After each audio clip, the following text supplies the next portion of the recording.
जय हिंद दोस्तों, स्वागत है आपके अपने परिवार एग्जाम पीक पावर में। मेरा नाम है योगेंद्र और आज की सेशन में हम आपके लिए लेकर आ गए मोस्ट इम्पोर्टेंट क्वेश्चन एकदम वीवीआई क्वेश्चन जो कि आपके एग्जाम में पूछे जाएंगे।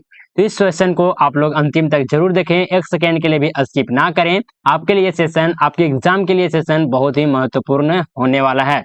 और इससे पहले भी बहुत सारे सेशन में करवा चुका हूँ इसी पेपर का, और उन सारे सेशन को अभी तक आप लोग नहीं देखे हैं तो इसी वीडियो के डिस्क्रिप्शन बॉक्स में आपको टेलीग्राम चैनल प्लेलिस्ट का लिंक मिल जाएगा। वहां से जाकर आप लोग सीक्वेंस वाइज कंप्लीट तैयारी कर सकते हैं इस पेपर का।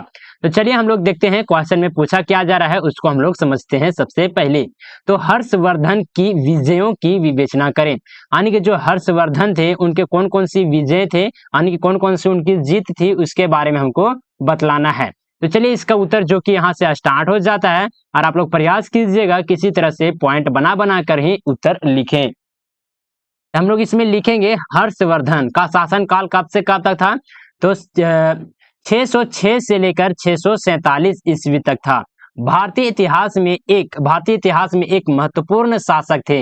वे वर्ध ये वर्धन ये वार्धन वंश के राजा थे। कौन थे? तो वर्धन वंश के राजा थे।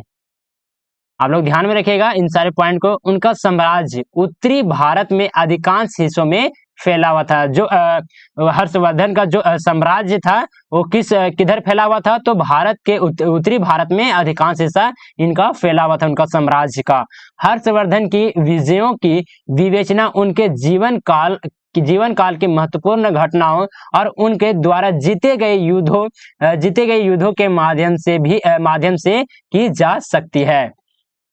चलिए आगे आते हैं। सबसे पहले हम इसका फर्स्ट पॉइंट देखेंगे, प्रारंभिक विजय, यानी कि सबसे पहले उन्होंने कौन कौन सा विजय जीता था। तो चलिए इसे हम लोग देखते हैं। तो सबसे फर्स्ट में हम जीते थे थानेश्वर और कन्नौज का एकीकरण। थानेश्वर और कन्नौज का एकीकरण किस प्रकार से हुआ था, तो चलिए उसे भी हम लोग देखेंगे। हर्षवर्धन का जन्म थानेश्वर, जो कि आधुनिक कहाँ पे है, हरियाणा में हुआ। उनके पिता प्रभाकर वर्धन थानेश्वर के राजा थे। हर्षवर्धन ने अपने बड़े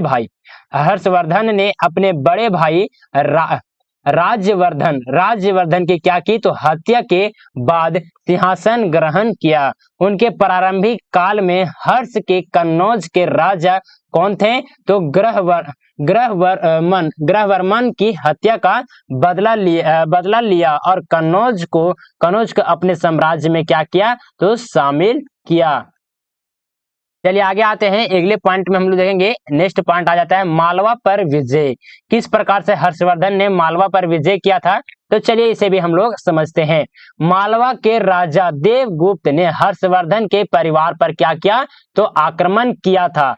हर्ष ने देवगुप्त को क्या किया, तो पराजित करके मालवा को अपने नियंत्रण में ले लिया था। जो मालवा के राजा थे कौन, तो जो देवगुप्त थे वो हर्षवर्धन के परिवार पर क्या किए थे, आक्रमण किए थे। और किसके पर किए थे, तो जो इन्हीं का जो बहनोई होता था, इन्हीं पर आक्रमण किया था, उनको मार दिया था, समझे ना। इसके कारण से जो हर्षवर्धन थे उनको क्या किया, तो मालवा के जो राजा थे देवगुप्त, उसको क्या किया, पराजित किया, हरा दिया गया और मालवा को अपने नियंत्रण में ले लिया। चलिए आगे आते हैं। दक्षिणी और पूर्वी विजय। उनका दक्षिणी और पूर्वी विजय कहां कहां पे था, किससे लड़ा गया था, तो चलिए इसके बारे में हम लोग देखेंगे। जो कि इसका आता है सेकेंड पॉइंट आता है गौड़ विजय। गौड़ विजय कहने का मतलब है कि बंगाल के गौड़ नरेश शासक हर्षवर्धन के प्रमुख शत्रु थे, समझे ना।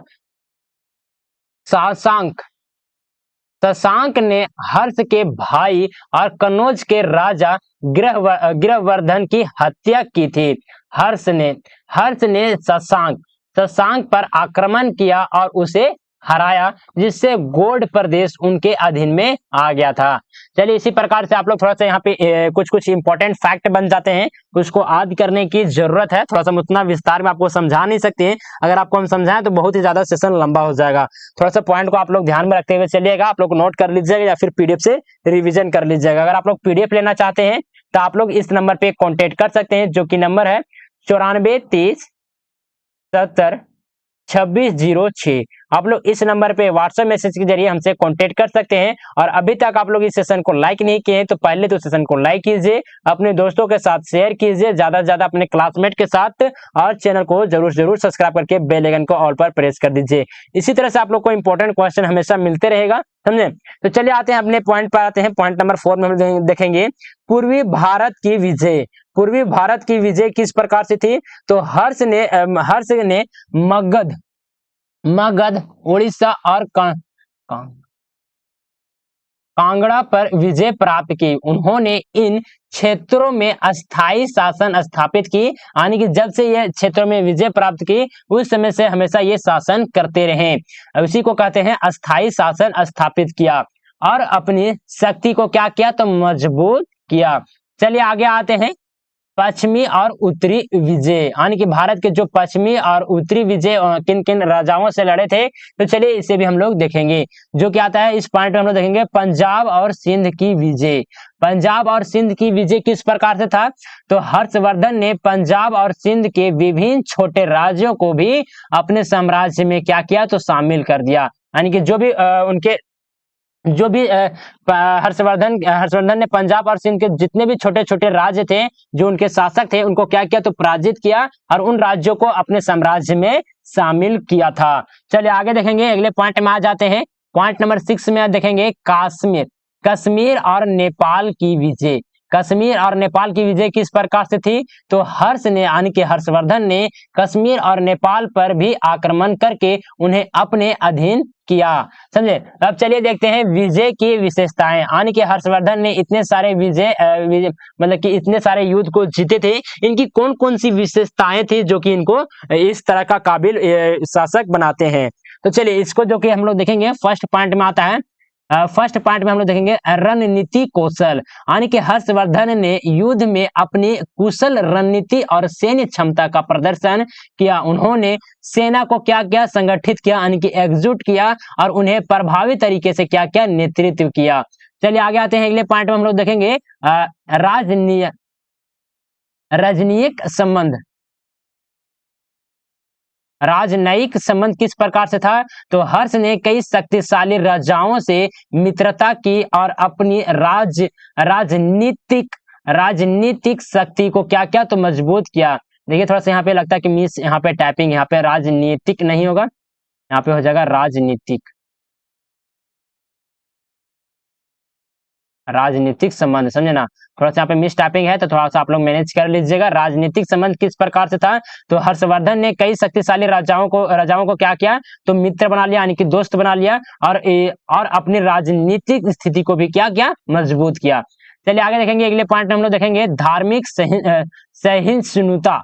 इसमें आता है हर्ष ने धार्मिक सहिष्णुता को भी महत्व दिया और बौद्ध धर्म के प्रचार में भी महत्वपूर्ण भूमिका निभाई। कौन? तो हर्षवर्धन ने।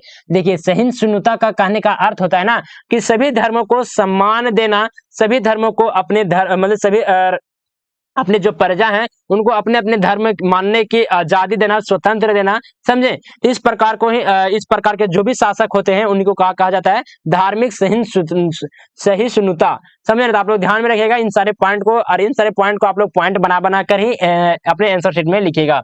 आप लोग चलिए आते हैं इस पॉइंट का, जो कि लास्ट पॉइंट आ जाता है इस क्वेश्चन का, जो कि आता है इंपॉर्टेंट, ये पॉइंट बच जाता है निष्कर्ष लिखना बहुत ही कंपलसरी है। तो इसमें हम लोग लिखेंगे हर्षवर्धन की विजय उनकी नेतृत्व क्षमता और सैन्य कुशलता और राजनीतिक रणनीतिक की परिणाम थे। उनकी विजय ने न केवल उनके साम्राज्य को विस्तृत किया, बल्कि भारतीय उपमहाद्वीप की राजनीतिक और सांस्कृतिक संरचना पर भी गहरा प्रभाव डाला। हर्षवर्धन की विजयों ने उन्हें भारतीय इतिहास के महान सम्राटों में एक महत्वपूर्ण स्थान दिलाया। किसको? तो हर्षवर्धन को। तो आप लोग इन सारे पॉइंट को आंसर शीट में जरूर लिखिएगा। आप लोग को ये सेशन कैसा लगा प्लीज आप हमें कमेंट के माध्यम से जरूर बताने का प्रयास कीजिएगा। कोई भी अपना फीडबैक देना होगा तो कमेंट आप हमें जरूर करके बताइएगा। और अभी तक आप लोग इस सेशन को लाइक नहीं किए हैं तो पहले तो सेशन को लाइक कीजिए, अपने दोस्तों के साथ शेयर कीजिए, समझे। और चैनल को सब्सक्राइब करके बेल आइकन को ऑल पर प्रेस कर दीजिए ताकि आने वाले जितने भी सारे वीडियोज हो इंपॉर्टेंट क्वेश्चन का सबसे पहले आप तक पहुंचे। देखिए यहाँ पे बहुत सारा इसी पेपर का बहुत सारा यहाँ पे क्वेश्चन का जो कि आंसर जो कि यहाँ पे तैयार कर लिया गया है। तो बहुत ही एकदम इजी से इजी लैंग्वेज में हम बताने का प्रयास करेंगे, तो चैनल को एकदम जरूर सब्सक्राइब कर लीजिएगा।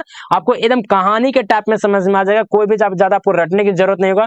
कुछ ही इंपॉर्टेंट पॉइंट होते हैं जैसे डेट वगैरह, इस तरह इस सारे चीज को आप लोग को याद करना ही होगा, समझे ना। कुछ इंपॉर्टेंट पॉइंट को याद करना होगा, लेकिन आपको दिमाग में इस प्रकार से दिमाग में बैठ जाएगा ना कि आप लोग अगर एग्जाम में क्वेश्चन आएगा ही आएगा, जो हम क्वेश्चन करवाएंगे, अगर क्वेश्चन आप लोग एग्जाम में देखिएगा तो एकदम सीधे आप लोग एकदम इतना अच्छे तरीके से सटीक बात से लिख लीजिएगा कि आपको पता भी नहीं चलेगा कि हमारा दिमाग में इस तरह से कैसे लिख लिए, हम खुद लिख लिए, समझे। तो आप लोग एकदम चैनल पर बने रहना है, चैनल को लाइक कीजिए, सेशन को लाइक कीजिए, अपने दोस्तों के साथ शेयर कीजिए, अपने क्लासमेट के साथ, और कमेंट करके हमें जरूर बताइएगा कि क्वेश्चन आप लोग को समझ में आया कि नहीं आया।